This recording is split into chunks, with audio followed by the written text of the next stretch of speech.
자, 하나님 말씀 봉독합니다.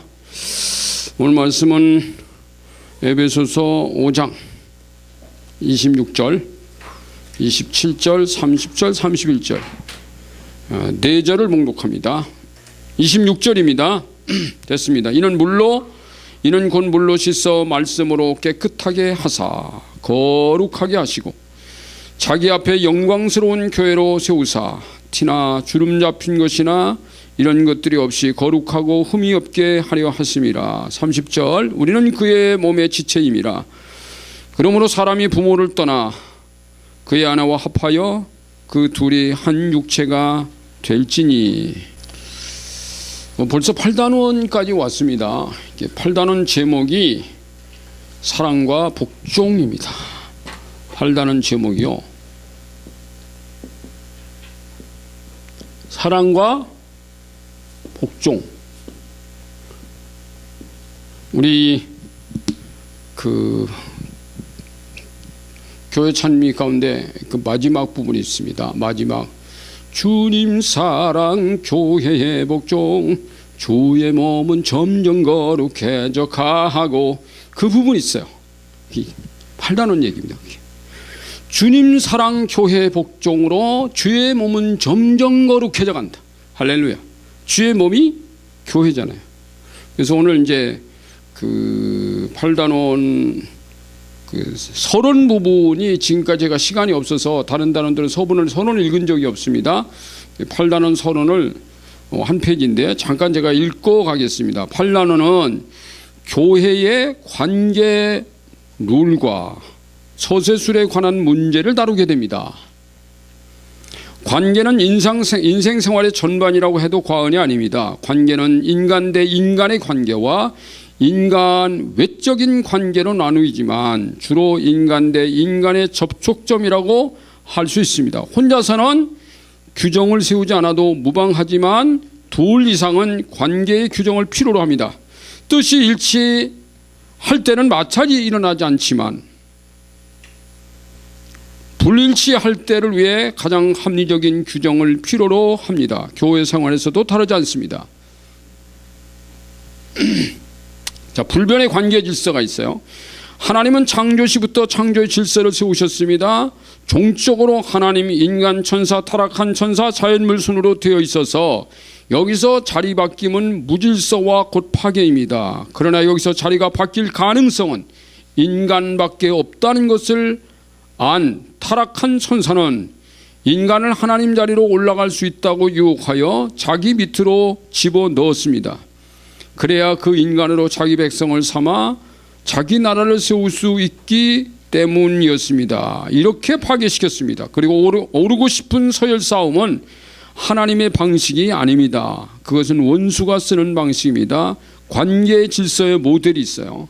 하나님은 성경에서 성부, 성자, 성령, 즉 머리의 세계에도 서열을 있음을 암시하고 계시며 하나님과 인간 사이, 사회, 가정, 교회에서 인간과 인간 사이 엄정한 서열을 구분지어 놓고 계십니다. 이것이 지켜질 때 사회와 가정과 교회의 안정과 평화가 보장되도록 하셨습니다. 이 서열을 온전히 지키신 모델은 예수 그리스도십니다. 인간 중에서도 다윗을 모델로 꼽을 수 있습니다. 그는 자기의 선왕을 어떤 경우도 공격하지 않았습니다. 이유는 여호와의 기름 부음을 받은 내 주를 치는 것은 여호와께서 금하시는 것이니 였습니다. 그를 비판하지도 않았고 미워하지도 않았습니다. 그를 손대거나 판단하거나 미워할 수 있는 분은 오직 사울 위의 권세자인 하나님밖에 없으니 그에게 맡겨둔다는 질서를 따랐습니다. 8단원에서는 주님과 교회의 관계에서부터 교회, 가정, 사회적 관계, 사랑과 복종의 질서를 공부하겠습니다. 이 관계에 대한 무지와 오해로부터 비롯된 교회의 혼란과 무질서는 원수의 산물일 수 있습니다. 그래서 이 질서가 분명하게 확립되기를 기대합니다. 이게 서론 부분인데 여러분이 나눠지는 책자에는 서론 부분이 빠져 있죠. 제1과부터 시작하죠. 1과 제목이 뭡니까? 그리스도와 교회의 사랑과 복종 관계. 지금 길어요. 그리스도와 1과 교회의 사랑과 복종 관계입니다. 여기 사랑과 복종이 있잖아요. 복종 관계. 자, 팔도안에서는요, 이 사랑과 복종의 관계에 대해서 제 4과로 할 겁니다. 이제 오늘은 이제 교회와 그리스도의 관계입니다. 이제 교회와 그리스도의 관계. 자, 이제 이런 거죠. 우리가 지난번에 이제 이렇게 이 머리 되신 분과 몸통에 대해서 우리가 공부했고, 그렇죠? 몸통 공부했죠. 예. 근데 이제 요게 오늘 공부할 건데, 이것을 중심으로 해가지고 2과에 가서는 그 머리의 대행자 역할을 하는 목회자와 교회, 성도들과의 관계. 세 번째는 부부간의 관계. 네 번째는 부모, 자식, 주종 간에. 그거 하나 합쳐서. 그래서 4과로 되어 있습니다. 근데 굉장히 중요한 관계. 여러분, 이 관계는 변할 수 없는 관계입니다. 자, 여기 보면 하나님이 계시죠. 하나님이 계시고. 자, 머리도 서열이 있다고 그랬어요. 예수님이 계시고 성령님이 계십니다.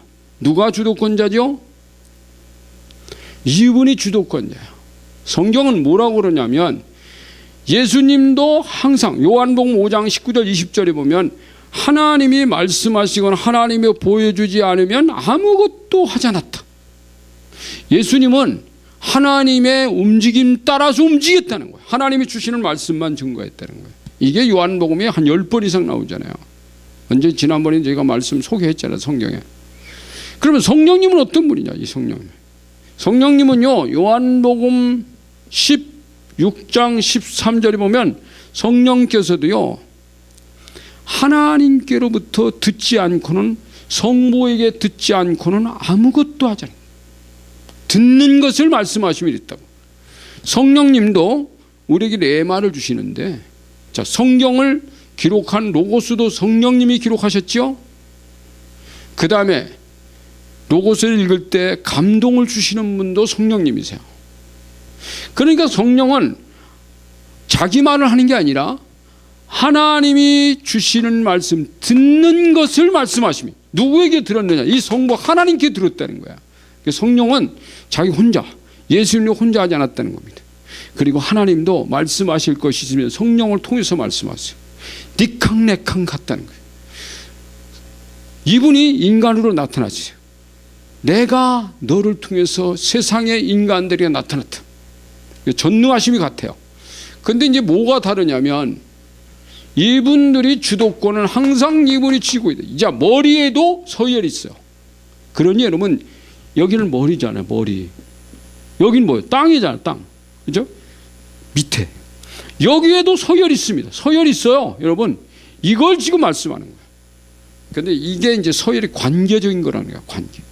근데 여러분, 성경적 서열 관계는, 서열적 관계는 반드시 종적으로 되어 있다. 종적으로. 이렇게 횡적으로 되어 있지 않고 종적. 하나님과 인간, 종적이잖아요.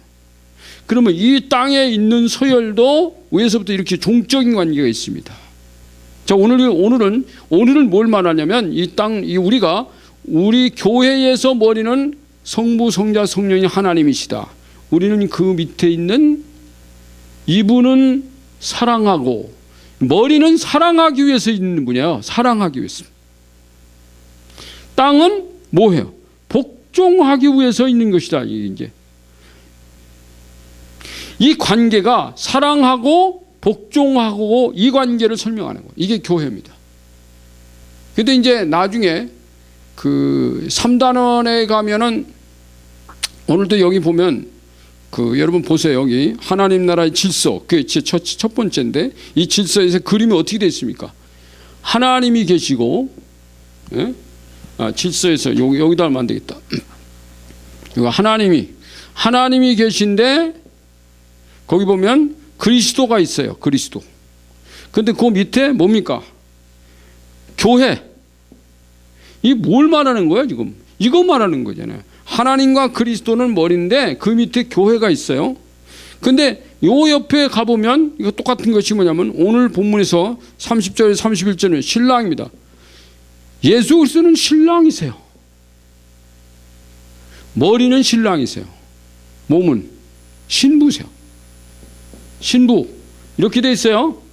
그런데 여긴 뭐냐? 그러면 이 관계는 뭐냐? 그러면 신랑은 사랑하고 신부는 복종하고, 이 얘기가 가정에서 부부 사이도 맡은 그 얘기를 나중에 하는 거야. 그러니까 신랑과 신부라는 관계가 예수님과 우리를 설명하는데 가장 적합한 예가 될 수 있잖아요. 그래서 지금 이 그림이 지금 그렇게 돼 있죠. 그림이 이렇게 돼 있죠. 신랑과 신부인데 교회는 신부 역할이고 그리스도는 신랑 역할이고. 자, 이것이 하늘나라 질서, 교회 질서입니다. 자, 오늘 우리가 이거를 지금 공부해 갈 겁니다. 이게 굉장히 중요한 부분이에요. 여러분, 이게요, 땅이 머리로 갈 수는 없지. 머리가 땅에 내려올 수 없어요. 이거는 영원 불변의 법칙이고 관계입니다. 이 질서는 절대로 안 깨져요. 그러니까 여러분, 이게 다음 주에는 목회자와 교회의 성도 간의 관계, 그 다음에는 남편과 신랑과 신부의 관계, 주종 간의 관계, 이거 다 설명하겠지만 이 관계는 깨지지 않는다는 거예요. 이제 3단원서 성가에서 말할 때 신부가 결코 신랑 머리가 될 수 없다는 거예요. 이거는 이 땅에 예수님 오실 때까지 같아요. 그러니까 여러분, 우리가 성경을 알면 하나님의 이 관계 질서 원칙, 이게 아까 뭐라고 했어요? 하나님의 룰이라고 했어요. 영원한 룰, 변하지 않는 이 룰을 알면 여러분 가정이 평안해져요. 집안에서요, 남편과 신랑의 관계가 탁 깨져 버리면 집이 깨지는 거야. 그리고 원수들 불러들이는 통로가 되는 거예요. 이건 이제 그따위 가서 얘기했지만. 자, 오늘 그래서 여기 이제 그 문장을 한번 보세요. 문장은 하나님은 1번은, 거기 1번이 누굽니까? 그리스도와 신랑이잖아요. 위에 이게 그리스도와 신랑은 머리잖아요. 1번은 머리 서열입니다. 이래놨죠. 교회의 머리는 그리스도, 신부의 머리는 신랑. 그렇게 돼 있잖아요, 지금. 자, 교회 신랑이신 그리스도께서는 그 머리신 하나님께 오로지 순종했습니다. 아까 제가 말씀드렸죠. 여기서에서 그리스도는 하나님께 오로지 순종하셨다. 몸도 마찬가지. 오로지 순종해야 돼요. 그래서 이제 그 밑에 5가지 나옵니다. 뭘 순종했냐 이거야. 자, 1번 보면 하늘을 떠나 인간의 몸을 입고 인간 세상으로 가라는 말씀에 예수님이 순종했어요. 두 번째, 인간이 겪는 모든 고난을 몸소 경험하라는 말씀에 순종하셨습니다. 그래서 예수님이 이 땅에 오셔서 십자가까지 죽으셨어요. 그건 아버지 뜻이었어요. 순종했어요. 그 사역을 통해서 하나님의 전능성을 보여주라는 말씀에 순종했습니다. 예수님이 이 땅에 오시면서부터, 자, 내가 이 땅에 온 이유가 뭐냐? 하나님의 기름 부으심이 왔다. 그래서 이 기름 부음을 가지고 가난한 사람들에게 복음을 증언하고, 가난한 사람들에게 복음을 전하기 위하여 하나님이 나에게 기름을 부었는데, 이 기름 부음을 가지고 눌린 자를 자유케 하고, 묶인 사람을 풀어 자유케 하고, 보지 못하는 소경들이 눈을 뜨게 하고, 이게 뭡니까? 하나님의 전능하심을 보여주라. 여러분, 예수님이 3년 이상의 사역 중에서 보면요, 예수님이 전능성이 그 사역, 예수님의 전능하심을 보여준 것이요, 성경이 그걸 부분적으로 일부만 기록한 거예요. 우리가 성경을 마태, 마가, 누가, 요한 읽다 보면 이런 구절들이 많이 나와. 어느 날 예수님이 어디 가셨는데 막 그 지역에는 각종 질환 병자들이 다 몰려왔는데 예수님이 모두 다 고쳐주셨더라. 아멘. 야, 여러분도 오늘날 저는 제 마음에 그래요. 아픈 사람들이 교회에 몰려오면 그 교회 담임 목사가 다 고쳐주셨더라. 이렇게 될 수 없을까? 얼마나 멋질까요? 하나님이 다 고쳐주셔요. 이게 전능하심. 오병이어도 행하고.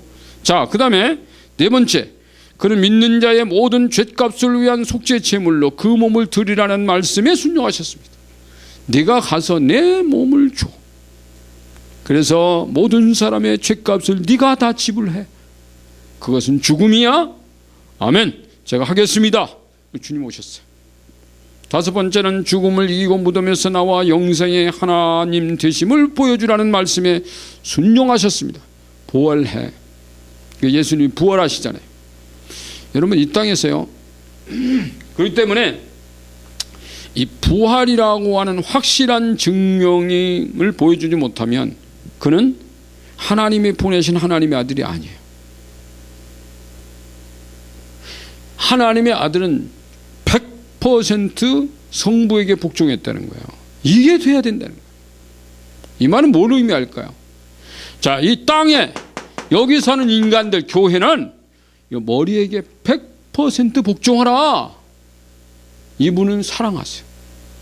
그래서 하나님의 사랑이 폭발해서 이 땅에 세운 게 교회라 그랬잖아요. 하나님은 이 땅에 수많은 사람들이 다 주님 앞에 오기를 원해요. 다 오기를 원한대. 그런데 바울은 그랬어요. 다 오기를 원하는 하나님인데 이 땅에 하나님의 자녀가 되는 것은 다가 아니다. 원래 하나님의 마음은 다예요. 그런데 다가 아니래요. 이게 데살로니가 후서와 디모데 전서에서 나오는 말씀. 다 오기를 원해. 왜? 나는 이 땅에 있는 모든 사람들을 위해서 이 그리스도가 하나님의 명령을 받고 내려오셔서 여기 있는 사람들 전부 다 하늘 수준으로 만들어 놓고 싶다. 그런데 모든 사람들은 하늘 수준 되는 걸 원하지 않고 소수만 하늘 사람 수준 되기를 원한다. 어쩔 수 없다. 그건 지 맘대로다. 안 되는 사람 어거지로 붙잡아다 하늘 수준? 아니, 도로 가요. 도로 가니까. 이제 그래서 하나님 보내셨다 그런 거예요. 여기 순종했다. 자, 사복음서를 통해서 보여주는 예수 그리스도의 사역은 머리 대신 하나님 아버지께 순종하여 그 하나됨을 보여주셨습니다. 결코 하나님보다 앞서지 않고 하나님 나라의 질서에 온전히 순응하신 것을 보여주셨습니다. 이 부분을 가장 강조한 서신이 요한복음입니다. 거기 쭉 나오죠. 몇 구절만. 거기 이제 14장 10절 이렇게 대표적인 구절로 참고 이렇게 했죠. 자, 요한복음의 주제를 하나님과 예수 그리스도가 하나됨을 줄임말로, 이 주제를 줄임말로 하나님 대신 예수라고 붙입니다. 따옴표로 됐죠. 그 요한복음의 주제가 하나님 대신 예수님이에요. 그 말은 뭔 말일까요? 하나님과 예수님은 하나다. 그래서 위의 권세자에 대한 복종의 모델은 예수 그리스도십니다. 하나님은 질서를 세우기 위한 권위의 서열을 종적으로 구분하셨어요. 종적으로. 마귀는 이 관계를 횡적으로 나열하려는 수단을 쓰고 있습니다. 와, 하나님은 종적인데 나는 횡적이야. 굉장히 사람들은 횡적을 좋아합니다. 니캉네캉 똑같아요. 사장님하고 사원하고 똑같아야 돼요. 아버지와 아들이 똑같아야 돼요. 목사님과 교회가 똑같아야 돼요. 다 똑같아야지. 남자와 여자가 똑같아야 돼요. 굉장히 좋은 말입니다. 부자와 가난한 사람이 다 똑같아야 돼요. 굉장히 좋은 말 같죠. 그런데 하나님은 세상을 그렇게 만들어 놓은 적이 없어요. 남자와 여자로 만들 때부터 달라요. 부자와 가난한 사람이 섞여 살게 하겠거니와. 이게 성경이에요. 근데 마귀는 똑같아진. 여러분, 누가 똑같아져요? 사람의 머리의 지능지수도 다 다른데, 재능도 다르고 기술도 다르고 실력이 다 다른데, 여러분 다 서울대학 될 수 있어요? 교육 평준화를 주장하는 사람들은 이거 굉장히 성경적이지 않아요, 여러분. 학교가 다 똑같으면 안 돼요. 학교에서도 전부 애들이 한 30명 모였는데 30명을 다 똑같이 90점 주면 안 된단 말이에요, 여러분. 세상은 여러분 경쟁을 해야 성장해요. 자, 똑같이 전부 다 상 준다 그러면 누가 코피나게 뜁니까? 이제 운동장에서 뛰는데 6명 놓고 탕 쐈어요. 야, 그렇게 열심히 안 뛰어가도 똑같이 6명 똑같이 노트 한 곳씩 준대. 그러면 누가 뛰어가요? 줄 서서 쭉 걸어가지. 여러분, 세상은 안 그렇다니까요, 여러분. 그 중에서 제일 잘 뛰는 애가 가서 대표 선수 나가고, 대표 선수 나간 애끼리 또 선수 뽑고 해서 국가대표 나오는 거예요, 여러분. 이게 세상을 변화시키는 거예요, 여러분. 그러니까 마귀는 이 횡적인 나열 수단을 쓰고 있습니다. 그래야 세상을 파괴할 수 있기 때문입니다. 종적 질서의 관계에서 복종의 모델이신 예수님, 그건 복종과 사랑이 안 돼요, 횡적이 되면. 예수님은 하나님 나라의 종적 관계나 세상 나라의 종적 관계나 다 잘 지켜야 한다고 교훈하셨습니다. 이게 마태복음 22장. 로마서 13장 1절, 베드로전서 2장 89, 이게 쭉 나와요. 위에 있는 권세자에게 복종하라고. 자, 로마서 13장에서는 세상 나라의 권세도 다 하나님이 정하신 것이니 이를 지키는 것이 그 위에 계신 하나님께 복종하는 것이라고 말씀하셨습니다. 자, 거기 문제가 있죠. 교회는 이 모델을 따라야 합니다. 그리스도의 교회 관계는, 그리스도와 교회 관계는 신랑과 신부의 관계입니다. 고린도후서 11장 2절을 찾아보세요. 앞으로 넘겼어요. 앞으로 조금만 넘기면 고린도후서 11장이 나옵니다. 한번 보세요. 고린도후서 11장. 그 바울이요, 거기 보면 참 굉장히 재미있는 표현을 썼습니다. 11장 2절. 내가 읽습니다. 내가 하나님의 열심으로 너희를 위하여 열심을 내노니 내가 하나님을 정결한 처녀로, 내가 너희를 정결한 처녀로 한 남편인 그리스도께 드리려고 중매함이로다. 아, 재밌죠? 거기 보면, 자, 그거 써야 돼요. 그 다음에 1번 문제가 있죠. 사도 바울은 교회를 정결한 처녀로 그의 남편이 되실 그리스도를 위해 중매한다는 표현을 썼습니다. 여기서 바울이 교회에 대한 표현으로 쓴 내용을 기록해 보세요. 교회에 대한 표현은 뭐예요? 사도 바울이 교회가 정결한 처녀라고 썼잖아요. 교회는 정결해야 돼요. 그럼 어떻게 하면 정결하게 될까요? 복종하면 돼요. 복종하면. 믿음도 복종이에요. 이제 이 두 가지가 같이 있다. 뭐가 복종이냐? 이게 뒤에 나올 겁니다. 이제. 자, 그러면 한 페이지를 넘겨보세요.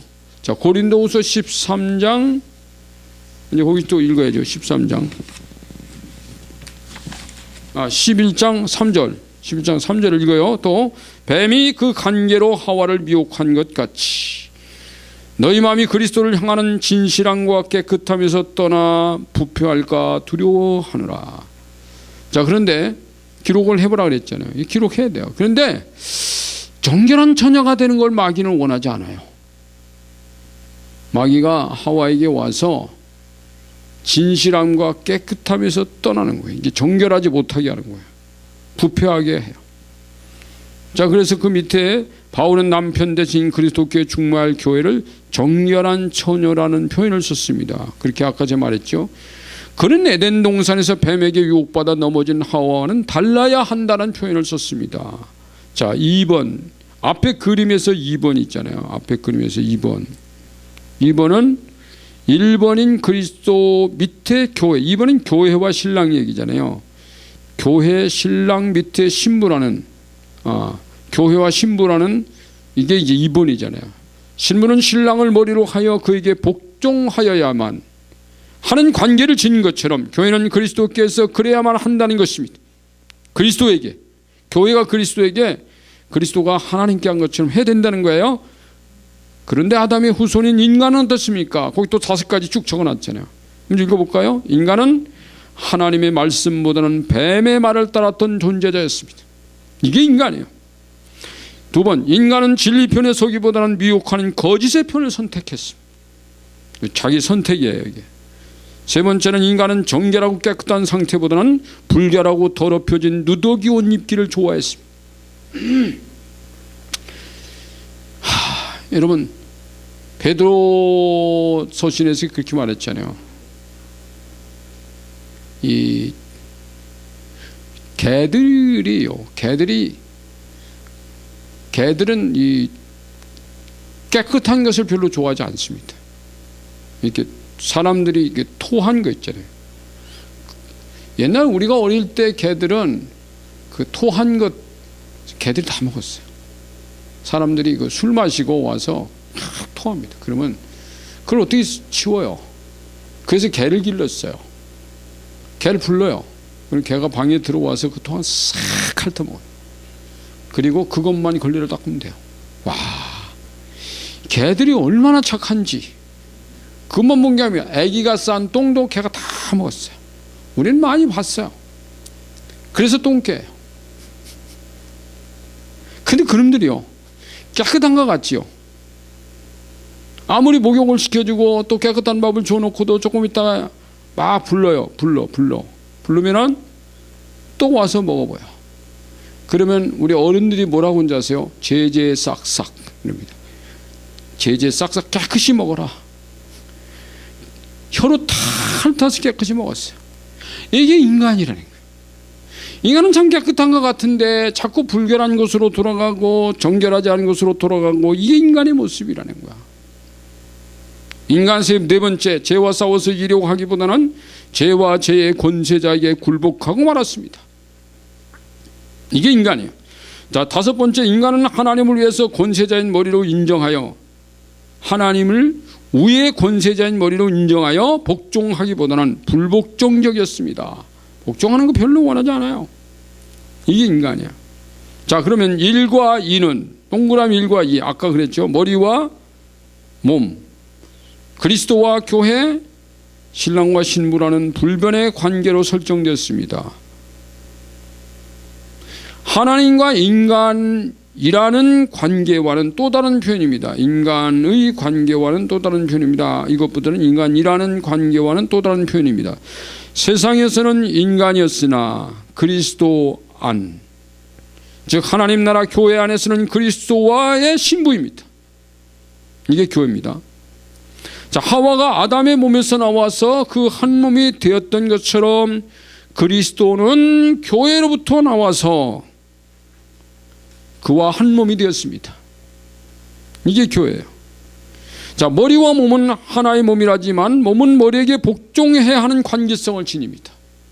그러니까 복종적 관계성입니다. 복종의 자리라면 굴종의 자리인 것처럼 억울한 자리일까요? 하와는 아담을 돕는 배필의 역할자가 된 것으로 보게 된 것처럼, 돕는 배필이 이 역할이요, 굉장히 좋은 역할이에요. 여러분, 세상에서는요, 돕는 배필의 역할을 잘 안 하려고 하니까 세상이 문제인 거예요. 자꾸 머리가 되려고 하는데 문제인 거야. 몸이 되려고 그래, 몸이. 그것처럼 교회도 그리스도의 배필로서의 역할자가 된 것으로 복의 위치로 올라선 것입니다. 이게 복이에요. 여러분, 배필은 배필의 역할을 잘하면 복이 와요. 머리는 머리의 역할을 잘하는 것으로 복이 와요.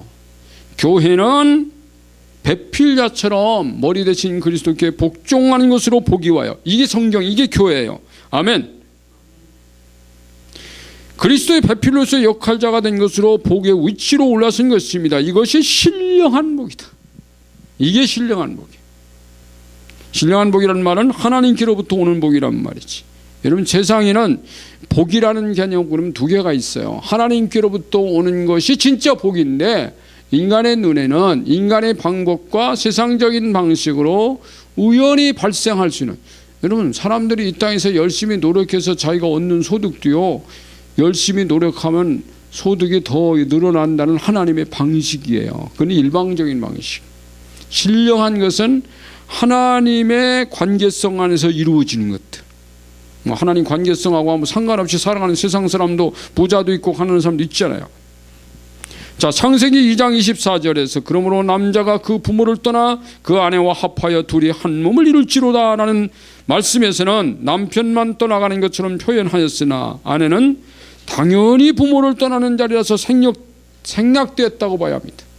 성경은 남편 보고 야, 네 부모를 떠나서 네 아내한테 가. 그럼 아내에게는 말씀하지 않았어요. 너도 네 부모를 떠났어요. 그러니까 시집은 가잖아요. 시집 갑니다. 가서 시집에서 삽니다. 그렇기 때문에 네 남편 보고도 야, 네가 네 부모를 모시고 산다고 하더라도 네 부모에게 떠나라. 이게 뭐냐면 묶이지 말라는 거예요. 묶이지 말라. 이 결혼 주례할 때 굉장히 제일 중요하게 말해야 될 부분이 이 부분인데, 결혼 주례를요, 이 결혼식장에서 하면 그 시간이 그렇게 길게 못해요. 한 10분이나 15분도 길다고 그래요. 그러니까 이런 긴 얘기들을 다 할 새가 없어요. 근데 제일 중요한 게 그겁니다. 양가 부모에게 부탁을 해야 돼요. 당신 아들이 장가 가면 이제부터는 당신 아들 아닙니다. 이 여자의 남편입니다. 당신 딸이 시집 가면 이제부터 당신 딸이 아닙니다. 이게 뭐 아닌 건 아니지. 묻지 말라는 거잖아요. 묵지 말라. 그래서 여러분 그 마마보이 파파걸 시집을 갔는데도 친정 아버지한테 이게 묵힌 게 안 풀리는 사람이 있어요. 그러니까 무슨 일이 있으면 쭉 그냥 시집으로 전 친정으로 가가지고 막 어쩌고 저쩌고 그러면 친정 어머니 아버지는 그 녀석 그거하고 살지 마. 요거는 성경 얘기 안 되는 거예요. 자, 그래서 신부된 인간은 머리를 마귀에게 두고 그를 아비처럼 섬긴 경력이 있는 정결하지도 순결하지도 않은 자였다. 여러분, 인간이 성경 보면 네 아비가 마귀다. 예수님 그렇게 말했어요. 불신자의 머리는 마귀예요. 자, 그러면 뒤에 다음 페이지 보세요. 신랑 되신 예수 그리스도와 신부된 교회가 한몸 되기에 걸맞는 상대라고 볼 수 있을까요? 여러분 여기 보세요. 여기 신령한 이분하고 땅에 있는 더럽혀진 인간하고 하나로 걸맞아요? 도저히 하나 될 수 없는 거 아니에요. 근데 누가 손해요 그러면? 야, 니캉 내캉 하나 하자. 그럼 누가 손해야? 이분들이 엄청 손해보는 거야. 그럼에도 불구하고 하나님은 이 땅에 거룩하지도 않아요. 복종하지도 않았어요 지금까지. 그런데 와서 복종적 관계를 맺기 위해서 그분이 희생하신 거예요. 안 하면 할 수 없지만은 나를 머리로 해서 나에게 복종한다면 나는 너를 신령한 존재로 만들 거야. 이게 아버지와 예수 그리스도의 뜻이었단 말이에요. 자, 두 번째, 신랑 되신 예수 그리스도는 어떤 분이신지. 히브리서 4장 15절, 고린도후서 5장 21절, 베드로전서 2장 22절, 요한일서 3장 5절을 읽으시고 그 답을 적어 보십시오. 지금 여러분이 가지고 있는 성경에서 제일 빨리 찾고 싶은 게 고린도후서, 아까 이까지 했죠. 5장을 보세요. 고린도후서 5장 21절을 보세요. 고린도후서 5장 21절. 하나님이 죄를 알지도 못하신 이를, 예수님은 죄를 몰라요. 우리를 대신하여 죄로 삼으신 것은 우리로 하여금 그 안에서 하나님의 의가 되게 하려 하심이라. 오, 자, 그리스도가 어떤 분이에요? 죄를 알지도 못해. 죄가 없으신 분. 그렇게 기억하죠? 자, 죄가 없으신 분만이 교회의 신랑이 될 수 있는지. 고린도후서 5장 20일 답을 찾았기를. 왜요? 그래야만 하나님의 의가 이루어질 수 있다. 그렇게 돼 있죠?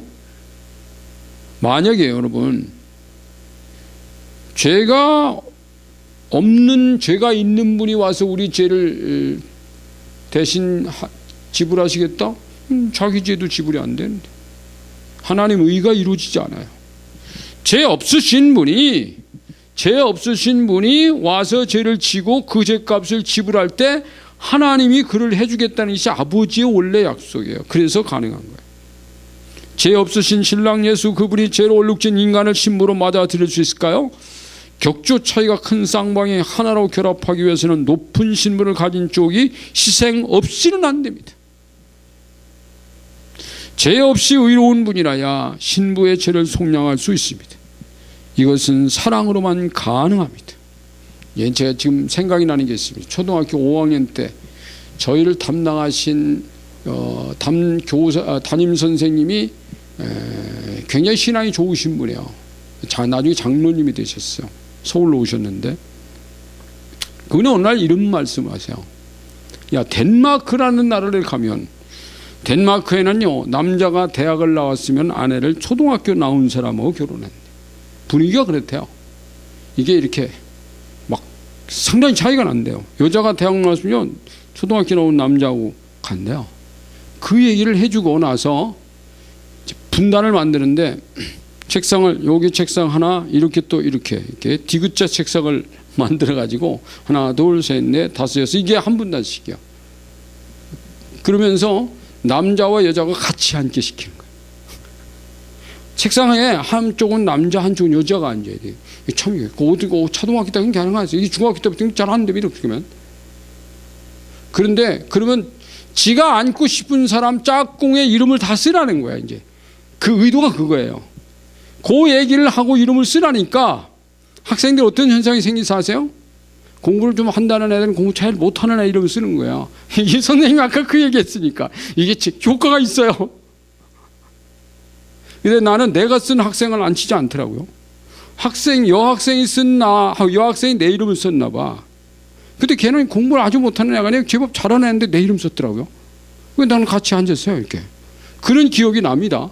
근데 하나님이 굉장히 높으시, 이 신령한 이분이 이 땅에 오셔서 이분과 하나가 된다? 이게 사실 안 맞는 얘기인데 이걸 하나님 하셨단 말이에요. 자, 그 다음에 신랑 대신 그리스도의 사랑. 자, 이제는 여기 나옵니다. 자, 이분은 이제 여기서부터는 여기 신랑이죠. 머리는 신랑이라 그랬잖아요. 이분은 사랑합니다. 뭐 누구를 사랑해요? 신부를 사랑하는 거죠. 신부를. 하늘이 땅을 사랑하는 겁니다. 이 얘기입니다. 신랑 대신 그리스도는 어떤 격을 지니신 분이실까요? 신랑의 격조가 여기 나와요. 제 1번 몇 가지 나오죠. 1번 창조자예요. 그분은. 와, 여러분, 예수님은 하나님과 세상을 같이 창조하신 그분이십니다. 놀라우신 분이에요. 두 번째는 전능하신 분. 전능자예요. 그분이 하나 못하는 게 없어요. 여러분, 죽음 가운데서 부활하셨습니다. 전능자인 게 중요해 보신 거지. 자, 그 다음에 신부를 찾아오셨어요. 그분은 하늘에 앉아서 나는 신랑이야 이게 아니라 신부를 찾아서 이 땅으로 내려오신 분. 왜? 신부와 같은 경험을 하기로 오셨다는 거예요. 맞춰주려고. 자기의 경험을 맞춰서. 네 번째는 신부를 불렀어요. 부르시다. 교회를 세우시기 위해 신부를 부르셨습니다. 에덴에서부터 6단계 교회와 이스라엘은 그림자 신부에 불과했습니다. 이 6단계 교회나 이스라엘은요, 신부의 그림자에 불과, 진짜 신부는 신약 시대에 와서 교회입니다. 이게 진짜 신부예요. 다 들러리였어요. 지금까지 침례 요한까지 들러리였어요. 마지막 선자로 세웠지만 그도 마지막 들러리에 불과했습니다. 자, 예수께서 오셔서 내가 신랑이라는 외침으로 회개하고 복음을 믿으라. 예수님이 그렇게 외치잖아요. 회개하라, 천국에 가까웠느니라. 이 외침은 뭔지 아세요? 내가 신랑이니 여러분 나한테 오면은 여러분은 천국의 신부로 만들어 주겠습니다 라는 외침이라는 거예요. 이게 내가 신랑이야. 그러니까 회개하고 믿어. 나만 믿어. 이러고 왔다는 거야. 한 페이지 넘기세요. 5번 다섯 번째가 있네. 예수님은 어떤 분이냐? 신부에 대한 신랑의 결정적인 사랑은 아래 구절로 알 수 있습니다. 야, 신랑이 교회를 사랑한 사랑의 얘기가 남편들아 아내 사랑하기를 그리스도께서 교회를 사랑하시고 그 교회를 위하여 자신을 주심같이 하라. 몸을 주셨어요. 생명 주셨어요. 남편들의 모델은 교회를 위해서 자기 자신을 버리신 예수 그리스도십니다. 세상 죄를 짊어지신 하나님의 어린 양, 그는 신부의 속죄의 제물이 되어 자기의 생명으로 신부를 사내고 오신 분이셨습니다. 아멘. 이게 맞아요. 신부가 신부를 사랑하고 자기 자신을 주셨다. 지난주에 제가 우리 집사람이 몸살나만 너무 힘들어가지고요, 그 병원에 갔어요. 이거 모르는 병원이 아니고 제 처남의 절친한 친구 병원에 갔어요. 갔더니 몸이 너무 안 좋으니까 그 의사 선생님이 우리 집사람 보고 뭐라고 그러는 것보다는 같이 갔더니 나보고 뭐라고 그래요. 목사님, 사모님이 이렇게 된 것은 목사님 책임입니다. 사모님 몸이 더 안 좋아지면 목사님 혼나실 줄 아세요. 제가 그 의사한테요 혼쭐을 났어요. 그러고 생각하기를 내 마음속은 즐거운 거예요. 야, 이 의사 선생님이 정말 내 그 처남의 친구, 절친한 친구가 맞구나. 친구의 누나가 아픈 것이 의사가요 자기가 아픈 것보다 더 괴로워하는 거예요. 왜 이렇게 뭐하냐고 막 되게 짜증내고요. 그걸 보면서 사랑하는 거 맞다. 근데 그걸 느꼈는데 오늘 주님이 그런 분이란 말이에요. 주님이 너의 문제가 너의 문제만이 아니라 나의 문제, 나의 문제. 인자에 온 것은 섬김을 받으려 함이 아니라 도리어 섬기려 하고 자기 목숨을 많은 사람의 대속물로 주려 함이라. 자기 몸을 다 대신해서 준다는 거야. 한 남자와 한 여자의 결혼으로 한 가정이 시작되는 것처럼 예수께서 내 나라는 이 세상에 속한 것이 아니다. 요한복음 18장 36절에 이렇게 말씀했어요. 이 말씀은 예수 그리스도와 짝을 이루어 하나가 된 교회를 내다보는 말씀입니다. 이 말씀은 그리스도가 내 안에, 내가 그리스도 안에가 안 된 자는 이해할 수 없는 말씀이에요. 예수께서는 자신이 하늘에서 이 땅으로 보냄받은 하나님의 아들이심과 세상 사람들에 의해 죽임을 당하실 것을 비유를 통해서 말씀하셨어요. 요한복음 21장이세요. 그 아들, 포도원을 만들고 그 아들을 보냅니다. 나중에 농부들을 보내는 농부들 죽입니다. 아들을 보냈습니다. 아들까지 죽였어요. 나중에 하나님이 아버지가 군대들 입고 와가지고 그 농부들 가만 안 둔다는 거예요. 그 비유는 역사적인 현실로 이루어졌어요. 주님 얘기라 주님이 비유하신 거예요. 그는 자신의 목숨을 주고 신부를 샀습니다. 아멘. 이에 대하여 하나님은 바울의 입을 통해 자기 피로 산 교회, 이 말은 하나님이 자기 피로 산 교회라고 그랬어요. 예수님이 내 피로 산 교회라고 말하지 않습니다. 하나님이 자기의 피를 주고 산 교회, 하나님의 피라고 말씀했어요. 하나님이 그만큼 교회를 위해서 희생했다는 얘기예요. 자, 하나님은 첫째 아담의 몸에 무엇을 빼내 하와를 만드셨습니까? 문제가 있죠. 갈빗대 뽑았잖아요. 그러니까 여자는 남자의 갈빗대예요. 그러니까 아내가 아프면 내 갈빗대가 아파야 되는 거지.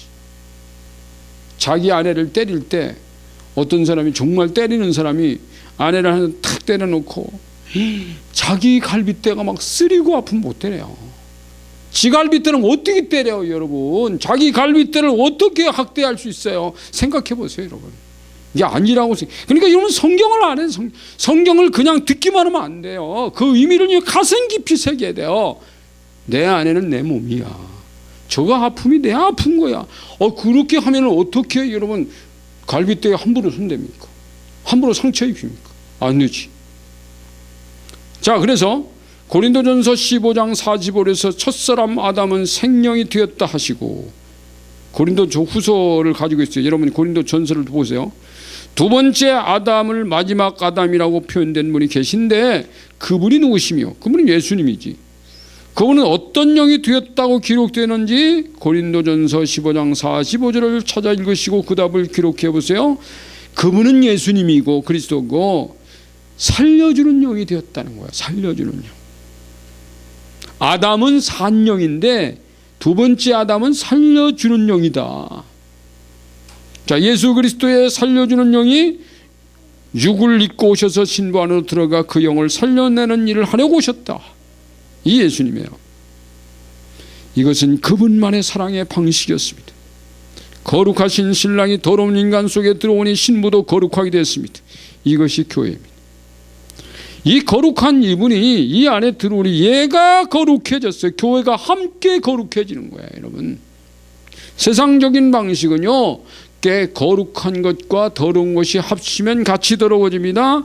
하늘의 방식은 안 해요. 거룩한 분이 더러운 인간에 찾아오면 더러운 인간이 거룩해지는 거예요. 이게 하나님 방식이에요, 여러분. 공식이 달라요. 하나님 원리가 달라요. 그래서 자, 거기 빗선 친 거 있죠. 박수 소리 할 거. 그리스도께서 자신을 신부의 격으로 격화시켜 하나가 된 것이 아니라, 신부의 격을 격화시켜서 하나 된 거 아니라 신부를 신랑의 격으로 격상시켜서 하나가 된 것이 교회입니다. 아멘. 이게 교회예요. 자, 이제 그 뒤에 보면 5장 26, 27 오늘 본문의 말씀이 거기 나옵니다. 뒤에 표지 보세요. 이는 곧 물로 씻어 말씀으로 깨끗하게 하사 거룩하게 하시고 자기 앞에 영광스러운 교회로 세우사. 그 잘 보세요. 티나 주름 잡힌 것이나 이런 것들이 없이 거룩하고 흠이 없게 하려 하심이라. 이는 곧 물로 씻어, 물로 씻는다는 말씀, 씻어 말씀으로 깨끗하게, 물로 씻고 말씀으로 깨끗하게 하사 거룩하게 하신다. 여기 하나님 방식이에요. 자, 그 밑에 이제 고된 설명이 나옵니다. 물로 씻어는 침례를 의미하고, 성경 곳곳에서 베드로전서에도 물이라고 해서 침례라고 설명했어요. 이 침례는 구약의 예언대로 그리스도의 대속의 죽으심과 부활이라는 복음의 핵심이 담긴 의식입니다. 주의 죽으심과 부활을 자기를 위한 것으로 받아들여서 마음으로 믿는 믿음의 고백을 몸으로 표현하는 의식이 곧 침례입니다. 자신의 죄를 장사 지낸다는 의미로 물속에 들어갔다가 나의 부활이 곧 너의 부활이라는 주의 약속에 따라 물 위로 다시 올라오는 의식이 침례입니다. 그래서 이 침례가 주님의 장사의 부활의 의미라고요. 그러므로 물로 씻어는 신분적으로 주의 것이 되었다는 뜻입니다. 우리가 지난 이제 처음에 공부할 때 그 태생적인 거 있잖아. 태생은 신분이에요. 여러분 오늘도 제가 목사 코너에 있었지만 바뀔 수 있는 것과 바뀔 수 없는 것 중에서 신분은 바꿀 수 없다 그랬죠. 바뀌어지는 부분도 있지만 바꿀 수 없는 부분이 신분적인 건 못 바꿔요. 그래서 신분적으로 주의 것이 됐다는 뜻입니다. 예수 그리스도는 그만이 복음이라는 독특한 권능적 권리로 교회를 살려내서 신부로 삼으신 것입니다. 교회는 신분적으로 주의 것이 되었습니다. 이제 주님의 것이 된 거예요. 그러나 신분적으로만 주의 것이 되어서는 교회일 수 없습니다. 신부가, 교회가 신랑 안에서 한 몸이 되면 그때부터는 신부도 신랑처럼 티나 주름 잡힌 것이나 이런 것들이 없이 거룩하고 흠이 없이 돼야만 마땅하다. 이게 오늘 본문이에요. 오로지 주 대신 신랑만 사랑하며 그의 기쁨이 되고 정결하고 성숙된 삶을 드려야 합니다.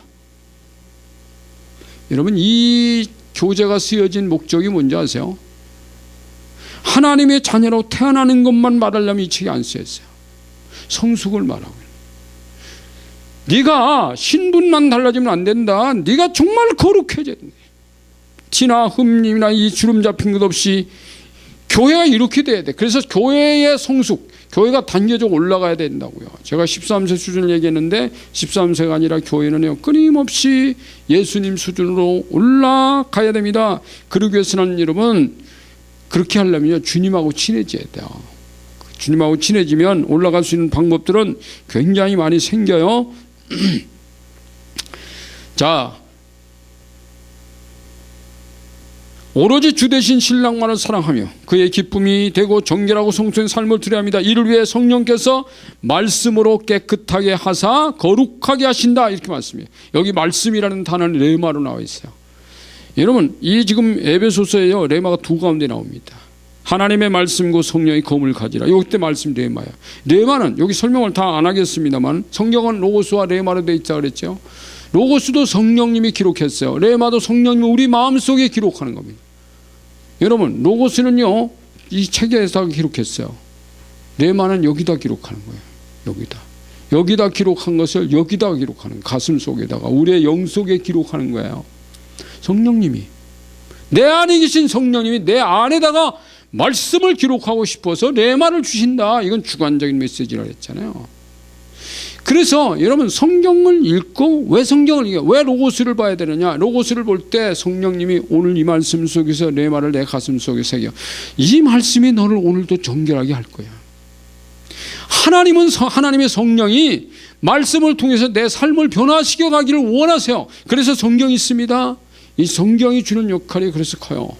그리고 레마, 성령께서 또 다시 성경을 통해서 내게 직접적으로 구체적으로 말씀하세요. 그래서 여러분 성경을 읽다 보면 하나님 도대체 이것을 내가 어떻게 해서 이룰 수 있습니까? 라고 주님께 물으면 그분이 나에게 가슴 속에 레마를 주신다. 그래서 레마예요. 아멘. 요 단계를 거쳐가는 사람들은 여러분 오늘 우리 한국교회도요 주의 음성 듣고 싶어서 기도하는 사람이 많습니다. 나는 이렇게 기도해요. 주의 음성 듣게 해달라고 기도하지 마라. 내 말을 듣고 순종하지 않으려면 차라리 안 듣는 게 나아요. 로고스에 순종하지도 않는 사람의 레마 순종할 리가 있습니까? 이게요 로고스에도 순종적이지 않은 사람들이, 전혀 거룩하게 살려고 몸부림치지도 않는 사람들이 하나님 앞에 성령에게 오늘 이 거룩하게 하는 말씀 달라고 레마를 받아가지고 엉뚱한 소리나 하고 마귀 소리나 해갖고, 여러분 내 귀에 들렸다고 다 레마인 줄 아세요? 자기 음성, 감정의 소리가 들립니다. 사단의 소리도 들립니다. 하나님의 말씀은 그렇게 흔하게 들려주시는 분이 아니에요. 여러분 우리가 여러분 성경 말씀을 놓고 하나님이 성경 들려주도 우리에게 그렇게 막 전해주는 분이 아닙니다. 결정적일 때 말씀하신 분이에요. 저도 하나님의 음성 들어봤는데 주님 이때 어떻게 해요? 이렇게 말씀하면은 잘 안 들리는 어떤 결정적인 때는 말씀하세요. 놀라워요. 그러니까 여러분 왜 자꾸 하나님 음성, 내가 지금까지 이 영적 전쟁 사역을 지금 한 18년, 이제 19년째 막 해가는데 보니까 주의 음성 들려달라고 하다가 주의 음성 차라리 안 들었으면 저놈 안 사람은 안 망가졌을 텐데 주의 음성 듣자고 그러다 망가지는 사람 많더라고. 안 들어먹어요. 그리고요. 목사님의 메시지가요, 자기가 들은 메시지보다 훨씬 가볍게 여기는, 이건 굉장히 위험한 거야. 목사님을 통해서 들려오는 메시지가 레마라고 듣는 습관이 그선 괜찮은 거예요. 이 로고스에게 내가 100% 순종해야지, 이게 굉장히 그 사람은 괜찮은 사람이에요. 목사님을 통해서 들려오는 저 메시지를 하나님 말씀으로 들어야지, 이건 괜찮은 사람이에요. 그런데 그렇지 않고요, 성경에 기록된 말씀과 목사의 강단에서의 메시지를요, 자기가 듣는 말씀은 1급이고 목사님 메시지는 3급으로 하는 거예요. 이건 사탄의 밥 되는 거예요. 이거예요. 위험한 거예요, 이게. 그래서 저는 자꾸 레마 들으려고 몸부림치를 이렇게 안 합니다, 이러면. 하지 마세요. 레마 들려달라고 하지 마세요. 하나님이 필요함을 말씀하세요. 자, 신부의 복종 얘기 나옵니다. 마지막이죠, 신부의 복종. 자, 신랑 대신 그리스도께 대한 신부인 교회 복종은 절대적 역할입니다. 신부의 복종은, 이 신부의 복종은요, 신부의 역할이에요. 역할. 사랑도 역할이에요. 역할. 하나님의 역할, 그리스도의 역할, 신부의 역할은 복종입니다. 신랑 대신 그리스도께 대한 신부의 교회 복종은 절대적 역할입니다. 아내된 교회가 남편인 그리스도께 복종할 때 교회가 세워집니다. 남편이 머리이기 때문입니다. 복종해야 할 자가 복종하지 않는다면 종적 관계가 뒤집힌 결과가 되기 때문에 관계의 파괴입니다. 자, 그런데 몇 가지 나오죠. 1번, 신부의 교회는 신랑인 주님께 절대 복종하는 일부터 하나가 되어야 합니다. 우리는 그 몸의 지체임이라. 그러므로 사람이 부모를 떠나 그 아내와 합하여 그 둘이 한 육체가 될지니 이 비밀이 크도다. 나는 그리스도와 교회에 대해 말하라. 신랑과 신부 얘기 같은데 교회에 대한 얘기가 같이 해석해야 돼. 그러니까 신부 살리려 목숨 주신 신랑의 역사적 사랑을 믿음으로 받아들여 감사하는 것이 복종입니다. 주님 사랑 생각하면 내가 그분 복종 안 할 수 없죠. 믿음은 지금부터 영원까지 역사적인 복종의 의미를 내포합니다. 복종 없는 믿음은 믿음일 수 없습니다. 이 복종의 고백으로 인해 신부가 된 것이며 여기서부터 하나가 되는 시작입니다. 두 번째, 신부인 교회는 신랑인 주님께 복종적인 삶을 드림으로 더욱 견고한 하나가 됩니다. 복종 안 하면 하나 안 돼요. 생활에서의 복종은 누더기 옷을 벗고 새 옷을 입고 살아가는 삶입니다. 이 새 옷은 이쁠수록 헌 옷이 되는 것이 아니라 점점 더 빛나는 옷이 놀라워요. 여러분, 정말 우리가요, 예수와 하나 되고 신랑과 신부가 하나 된 가정을 이루어가면요, 점점 더 빛나는 삶이 됩니다. 빛나는 옷이 되는 거야. 그러기 위해서 26절에 성령께서 주시는 레마, 민감해. 레마에 삶은 주님이 살아주는 것이 아니라 내가 살아야 하는 과정입니다. 레마는 머리신 주님께서 몸인 교회에게 또 개인 전체에게 주시려고 싶으신 적절한 시기에 적절한 말씀이에요. 그러니까 자꾸 레마 달라고 하지 말라는 거예요. 자, 그러면 쭉 내려오세요. 그러므로 성도들은 교회 예배나 모임, 가정생활, 사회생활, 개인적인 경건 시간에 왜요? 이때 레마들이 들려오기 때문에. 성도들 통해서도 들려와요. 여러분, 요즘은 가정교회니 무슨 셀이니 이렇게 목장 처치하잖아요. 그게 좋은 것이요. 목장들 교회에서 이렇게 나누다 보면 어떤 사람이 주님께로 들려오는 것이 내게 감동적으로 하나님의 교훈으로, 하나님의 방식으로, 하나님의 응답으로 들려오는 옆 사람의 얘기가 하나님 말씀하는 거예요. 그게. 그렇게 받아들이는 거예요. 아멘. 자, 다 제일 밑에 요한복음 14장 15, 20절은 주님께 순종에 대한 말씀이 찾아서 기록해 보세요. 기록해야 돼요. 제가 읽을게요. 너희가 나를 사랑하면 나의 계명을 지키라. 이게 15절이에요. 21절은 나의 계명을 지키는 자는 나를 사랑하는 자는 나를 사랑하는 자는 내 아버지께 사랑을 받을 것이요 나도 그를 사랑해서 그에게 나를 나타낸다고 그랬어요. 자, 마태복음 11장 29절 23 빌립보서 2장 3절 그 이제 예수님의 마음 보면 하나 되기 위해서 강조되는 내용들, 쉽게 말하면 온유하고 겸손하니 내 멍에를 메고 내게 배우라. 예수님이 하나 되기 위해서 그분이 겸손해지셨어요. 하늘의 영광을 보시고 오셨잖아요. 그럼 온유해지셨어요. 아무 일이나 다툼이나 허용으로 하지 말고 오직 겸손한 마음으로 각각 자기보다 남을 낮게 여기고. 하나님은 예수님이 이 땅에 살아가는 이 백성들이 자기보다 낮게 여기는 마음으로 찾아오셨다는 거예요. 섬긴 거예요. 내가 너를 섬겨주고 내가 너 밑으로 들어가서 네가 내 배필이 아니라 나는 배필을 얻기 위해서 내 목숨을 너에게 주었다. 이게 사랑이라는 거예요. 그럼 뭐가 더 어려운지 아세요? 사랑이 훨씬 어려워요. 복종보다. 지난번에 제가 결혼식 주례하면서 재촉구하기도 그 얘기를 했잖아요. 사랑과 복종 중에 뭐가 더 어려운지 알아? 사랑이 훨씬 어렵다. 이제 그 메시지를 그날 나눴잖아요. 여러분 정말 하나님이 주님이 하신 것이 더 훨씬 더 무겁고 귀한 거예요. 우리는 복종은요 그냥 어떤 때는 싫어도 할 수 있는 게 복종이에요. 폼만으로 해도 복종돼요. 그 놀라운 것은 하나님은 네 마음은 싫은데 그래도 내 말씀 지키기 위해서 네가 하는 척이라도 하는구나. 고맙다. 그러니까 하나님 그걸 받아들이십니다. 아멘. 자, 오늘 여기까지 하고 우리 같이 기도하겠습니다. 하나님이 오늘 우리에게 그리스도의 몸, 교회가 되게 하셨잖아요. 우리가 할 수 있는 것은 하나님은 우리에게 충분한 사랑을 주셨는데 우리는 그 하나님께 주님 복종하겠습니다. 이거 기도하자. 할렐루야. 하나님 감사합니다. 오늘도 우리 말씀 들었습니다. 주님은 우리에게 생명 주시기까지 사랑하셨습니다. 복종하기 원합니다. 복종하기 원합니다. 복종의 영을 우리에게 주신 것 감사합니다. 거룩하게 하시려고 레마의 말씀을 주시는 성령님 감사합니다. 이 말씀 버리지 않고 끝까지 복종으로 거룩하게 하옵소서. 흠없고 거룩하게 하옵소서.